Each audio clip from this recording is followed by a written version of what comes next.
타고서 온 여자가 삐도 부드러워 신고서 주름 위길에서 하나 죽었지. 귀신이 잡아간다는 소리를 있었지. 나도 처음 봐요. 나올 수가 없는 현상입니다.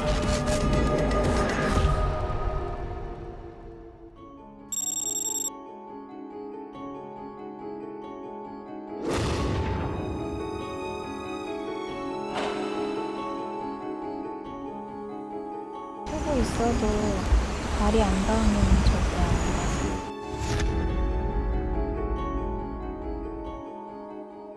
엄마가 너무 말도 안 되게 돌아가셔서 보감은 꼭 해봐야겠다고 생각을 했고.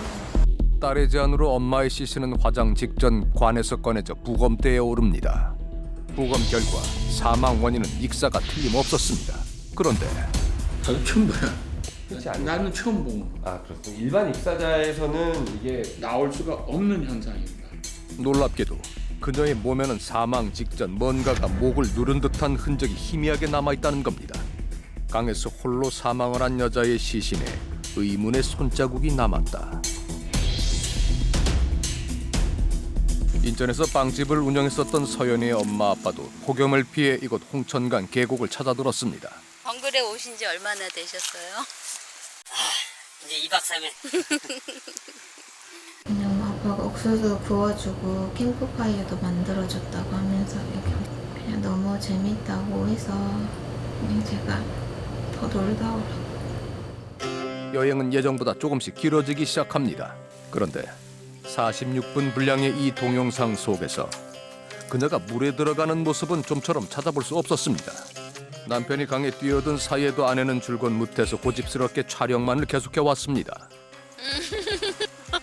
그때 빠져. 먼 데로 가지 마. 실제로 물에 대한 공포증이 얼마나 심했는지는 알 수 없지만 적어도 사망하기 전까지 그녀가 강에서 무척 조심스럽게 행동했던 것만은 분명해 보입니다. 그런 아내가 돌연 사라졌다는 것을 남편이 안 것은 휴가 마지막 날 저녁 9시경이었다고 합니다. 잠시 잠이 들었던 그는 아내가 강바람이라도 쐬고 있겠거니 하고 처음엔 대수롭지 않게 생각했다고 했습니다.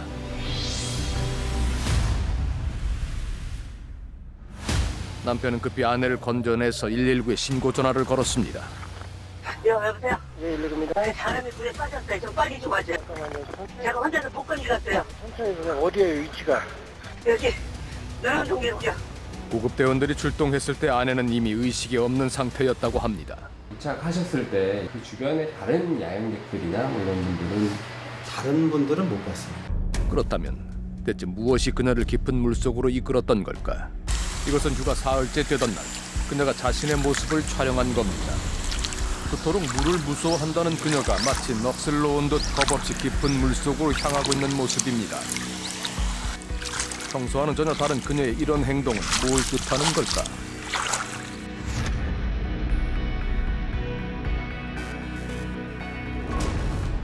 부검 결과 그녀의 시신에서도 특이할 만한 약물 반응 같은 것은 전혀 검출되지 않았습니다.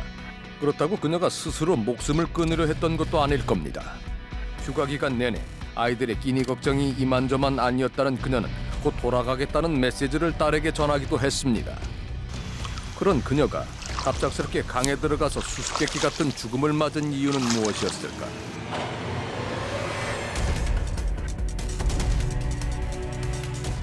우리는 사고 현장인 계곡을 좀 더 면밀히 살펴보기로 했습니다. 물속으로 들어가자 잔잔해 보이는 수면과 달리 강바닥은 상대적으로 유속이 제법 빠르게 느껴집니다.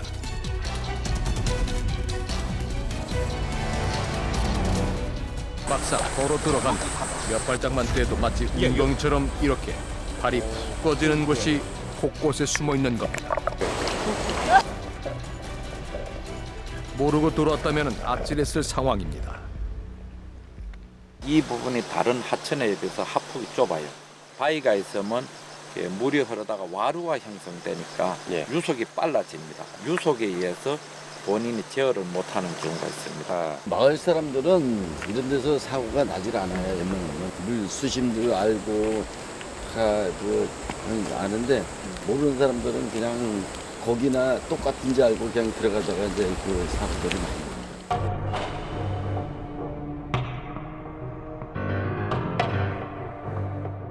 저거 이제 할머니 팔아줘요 가져야 돼.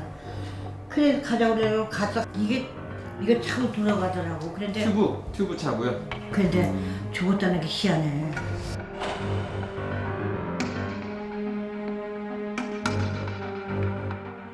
수수께끼 손자국 그리고 익사한 시신과 함께 발견된 튜브.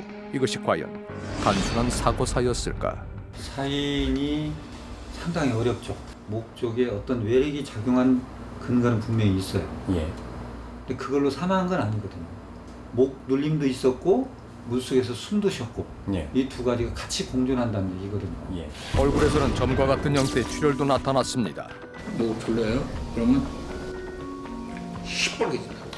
그러다가 조금 더 지나면 툭툭툭툭툭 터져요 이게.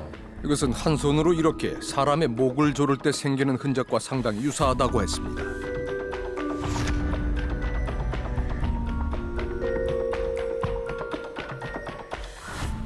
물 속에서 죽을 때까지 목을 졸랐다. 그녀의 죽음은 물속에서 벌어진 살인 사건이 틀림없다는 겁니다.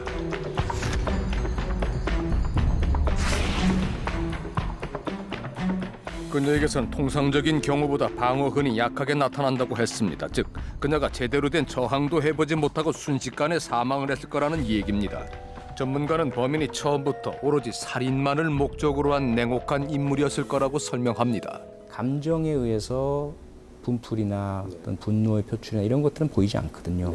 아주 차분하게 상대방의 경계심을 허문 상태에서 계획적으로 사망이란 결과만을 얻기 위한 그리고 의심받지 않고 자연스럽게 보이기 위한 이런 모습들이 있기 때문에 치밀하고 계획적인 사람이다.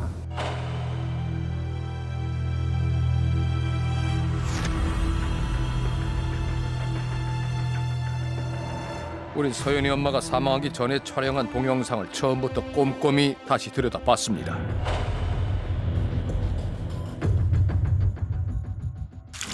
부부가 야영을 하는 동안 틀림없이 이곳에 누군가가 있었다는 뜻입니다. 혹시 그들이 무언가를 알고 있지 않을까? 부부는 아닌 것 같다고 제가 그래요. 왜냐면 으슥한 데다가 거기 완전히 코너 거기 끝에다가 이렇게 딱 쳤었거든요. 좀 그러고 그래서 미치고 하니까 앉아서 들어갔는 것 같아요. 그래. 아유 되게 뭐 이렇게 은밀하게 있고 싶나 보다. 그래서일까? 부부는 사람들이 북적대던 주말 계곡을 피해 인근 민박집에 머물렀습니다. 두 사람이 계곡으로 돌아온 것은 인파가 사라진 월요일 오후입니다. 주위에는 아마 아무도 남지 않았을 겁니다. 다른 분들은 못 봤습니다. 멀리까지는 안 보였지만 주변에는 없었어요. 그렇다면 제3자가 목을 누르고 만약에 이랬을 수도 있어요. 근데 이제 중요한 거는 뭐냐면 그 주변에도 아무리 어두운 시간이기 때문에 소리를 들었어야 되거든요. 다름 아닌 서연이 아빠입니다.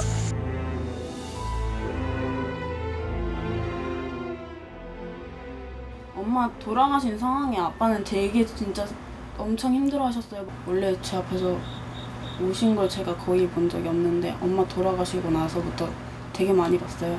엄마 아빠 사이가 되게 좋으셨어요. 막. 반면 언니인 서연이의 얘기는 전혀 다릅니다.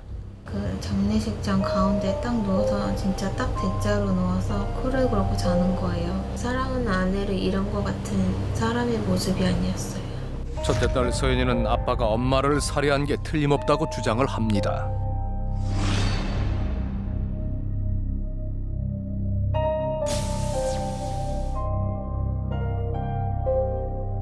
큰딸인 서연이는 엄마 쪽에서, 둘째 주민은 아빠 쪽에서 데려온 딸입니다. 그러니까 이 둘은 이복 자매인 셈입니다. 뭐 걔네들도 엄마 잃은 건 맞지만 저희 아빠랑 저희도 8년 동안 같이 산 와이프랑 엄마를 잃은 건데 진짜 진실이 제대로 세상에 밝혀지고 그 사람이 제가 제대로 증명이 됐으면 좋겠어요.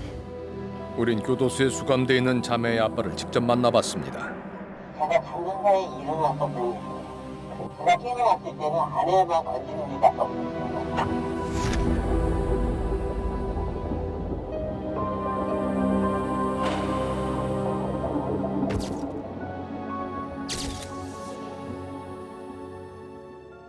심장이 뛰지 않는 사람에서는 무슨 손상을 줘도 출혈은 안 생깁니다. 무엇보다 강에 떠 있는 아내의 시신을 우연히 발견했다는 남편의 말에는 두 가지 매우 중요한 모순점이 있습니다.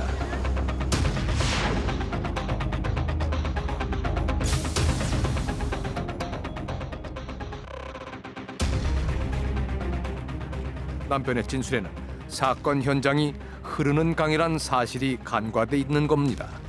이것은 도시와 달리 밤이면은 가로등이나 네온 사인 불빛 한 점이 보이지 않는 깊은 계곡입니다. 사람을 띄워놓고 잠시 모든 조명을 꺼보기로 했습니다. 하나, 둘, 셋. 혹시 여러분 눈에는 지금 강에 떠 있는 사람의 형체가 보이십니까?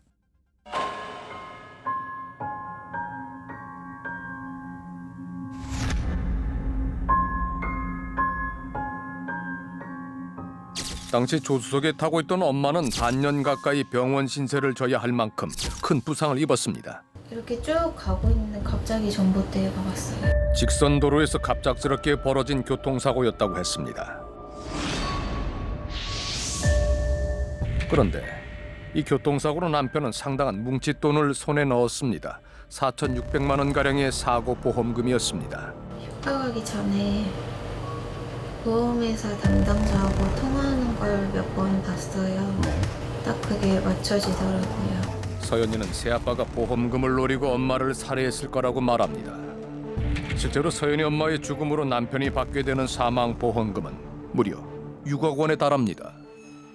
이 피해자는 우리 전형적인 우리 흔히 이제 연성 보험 사기라고 그러는데 과다 청구나 즉 보험을 통해서 이익을 편취하는 이런 경향은 2006년부터 계속 보여 있거든요. 이분이 어떻게 보면 작은 보험 범죄를 하다가 살인까지 갔을 거라고 유추할 수도 있다라는 거예요. 남편은 2006년부터 크고 작은 질병과 교통사고 등으로 꾸준히 보험금을 수령해 왔습니다. 그러니까 아내가 사망하기 이전에 이미 전형적인 보험 범죄의 패턴을 보이며 진화해 왔다는 것이 전문가의 지적입니다. 아내가 사망한 지 정확히 보름째, 그는 거액의 사망보험금을 손에 넣을 수 있었습니다. 그 돈으로 산 주식은 구속되기 전 자신의 친딸 명의로 돌려놓았습니다. 자신의 누명을 벗겨달라고 호소하던 그에게 우리는 담담하게 취재 결과를 전했습니다. 이분들의 의견은 다 일치합니다. 아내분은 사고로 돌아가시진 않았다는 의견이세요. 전부 다 아내분은 사고가 아니라 살인으로 돌아가셨다라고 얘기하세요. 네.